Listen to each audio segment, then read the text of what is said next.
আসসালামু আলাইকুম ভিউয়ার্স, নাজফালা কিচেনে আপনাদের সবাইকে স্বাগত। আজকে আবারও রেসিপি নিয়ে চলে এসেছি। আজকে রেসিপি তন্দুর রুটি। কিভাবে বাড়িতে খুব সহজে রেসিপিটা তৈরি করা যায় সেই রেসিপি আপনাদের সঙ্গে শেয়ার করছি। তো চলুন রেসিপিতে যাওয়া যাক। এখানে আমি ময়দা নিয়ে নিয়েছি পরিমাণ মতো, আপনারা কম বেশি করে নিতে পারেন। তো এখানে আমি দিয়ে দিলাম চিনি, লবণ আর দই দিয়ে দিচ্ছি। তারপরে দিয়ে দেব খাবার সোডা, সব কিছু পরিমাণ মতো দিয়ে দিতে হবে। তারপরে দিয়ে দেব সাদা তেল। এসব উপকরণ দিয়ে ভালো করে মেখে নেব, খুব সুন্দর করে মেখে নিতে হবে। তো আমি এখানে 100 গ্রাম টক দই নিয়েছি। 100 গ্রাম টক দইয়ে নিয়ে নিচ্ছি 350 মতো ময়দা দিয়ে খুব সুন্দর করে একটি ডো তৈরি করে নিচ্ছি। ডোটা খুব শক্তও হবে না আর খুব পাতলাও হবে না। তো দেখুন, আর 1 চামচ মতো ময়দা লাগবে। তো আবারও ময়দা দিয়ে একটি হালকা, মানে খুব শক্ত হবে না আর খুব নরমও হবে না, সেইভাবে ডোটা তৈরি করে নিতে হবে। তো দেখুন বন্ধুরা, এইভাবে মেখে নিচ্ছি। তো খুব ভালো করে মেখে নিলাম, এই যে দেখতেই পাচ্ছেন। এরপরে হাতে সাদা তেলটা লাগিয়ে এইভাবে ওপরটা দিয়ে দিচ্ছি। তো দেখুন এইভাবে লাগিয়ে নিচ্ছি সাদা তেল। তারপরে একটি ঢাকনা দিয়ে ঢেকে রেখে দিচ্ছি 1 ঘন্টা মতো। আপনাদের টাইম থাকলে 1 ঘন্টা মতো রাখবেন, না তো আধ ঘন্টা রাখলেই হবে। তো বন্ধুরা, এখানে আমি নিয়ে রেখেছিলাম 1 ঘন্টা মতো। তো দেখুন 1 ঘন্টা পর আমি ঢাকনা তুলে দেখে নিচ্ছি। দেখুন ডোটা কতটা মোলায়েম হয়েছে আর কতটা সুন্দর হয়েছে, দেখতেই পাচ্ছেন।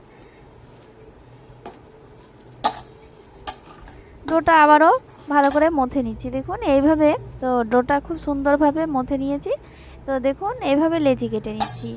তো দেখুন এইভাবে লেচি কেটে নিলাম। তো আর তারপরে এই যে এইভাবে বেলে নিচ্ছি। তো খুব বড়ও করা যাবে না। আর তো আমি এইভাবে বেলে নিচ্ছি। তো দেখুন এটা মোটা করে বেলে নিতে হবে। তো খুব সুন্দর করে এইভাবে, মানে আপনারা যেমন পছন্দ করবেন সেইভাবে বেলে নেবেন। তো দেখুন এইভাবে আমি বেলে নিচ্ছি।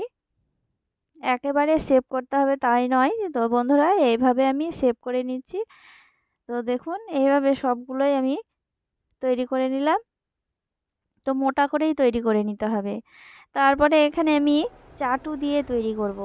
এটা রুটি তৈরি করার চাটু। তো চাটুটায় আমি লবণ আর জল দিয়ে এটা মুছে নিয়েছি। তো দেখুন তারপরে একটি, এই যে দেখতেই পাচ্ছেন, বেলে রাখা তন্দুরটা নিয়ে এভাবে হাতে জল লাগিয়ে নিচ্ছি।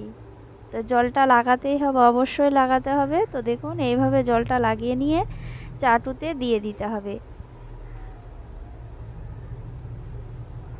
তো দেখুন আমি কিভাবে দিয়ে দিচ্ছি, সেইভাবে আপনারা দিয়ে দেবেন। খুব সহজ রেসিপিটা, একেবারে পানির মতো, যে কেউ বানাতে পারবে। তো দেখুন এইভাবে দিয়ে দিলাম।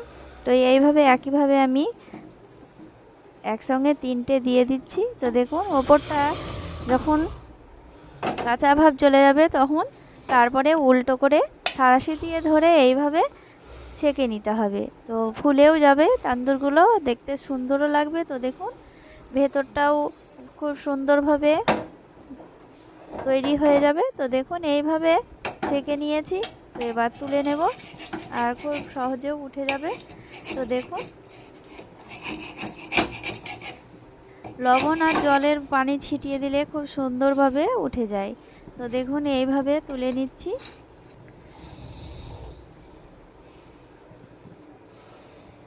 ওই একইভাবে জল লাগিয়ে এইভাবে বসিয়ে দিচ্ছি। তো দেখুন এইভাবে বসিয়ে দিলে খুব সুন্দরভাবে উঠে যাবে, লবণ জলে ছিটা দিলেই। তো দেখুন এইভাবে দিয়ে দিলাম আবারও। আঙুল দিয়ে এইভাবে চাপ করে দিতে হবে। তারপরে দেখুন ওপরটা কত সুন্দরভাবে কাঁচা ভাব চলে গিয়েছে। তারপরে এরপরে আমি এই যে দেখুন আগুনে এইভাবে সেঁকে নিচ্ছি। এই যে দেখতেই পাচ্ছেন খুব সহজে। তো দেখুন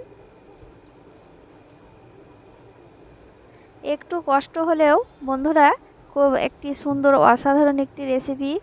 খেতে গেলে একটু কষ্ট তো করতেই হয়। তো দেখুন বন্ধুরা, তো একেবারে সহজ রেসিপি। তো দেখুন এইভাবে তৈরি করা হয়ে গেল। তো দেখুন এটা খুব সুন্দরভাবে সেকাও হয়ে গিয়েছে। এবার তুলে নিচ্ছি, আর খুব ভালোভাবে উঠে যাচ্ছে। আর কালারটাও দেখুন। এটা নামিয়ে নিয়ে বাটার দিয়ে বা ঘি দিয়ে লাগিয়ে খেতে পারেন। বাটার দিয়েই অসাধারণ লাগে। তো নানগুলো বাটার দিয়েই খেতে সুন্দর লাগে। তো দেখুন, এই যে দেখুন উঠে যাচ্ছে কতটা সুন্দরভাবে।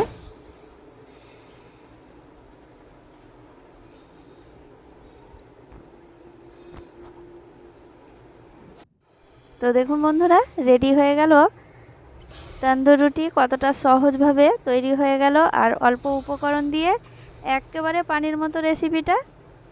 তো দেখুন, আর রেসিপিটা ভালো লাগলে অবশ্যই লাইক কমেন্ট শেয়ার করবেন। আর এটাতে আমি বাটার লাগিয়ে পরিবেশন করব। তো দেখুন বন্ধুরা, কতটা সুন্দর লাগছে দেখতে। সবাই ভালো থাকেন, ধন্যবাদ।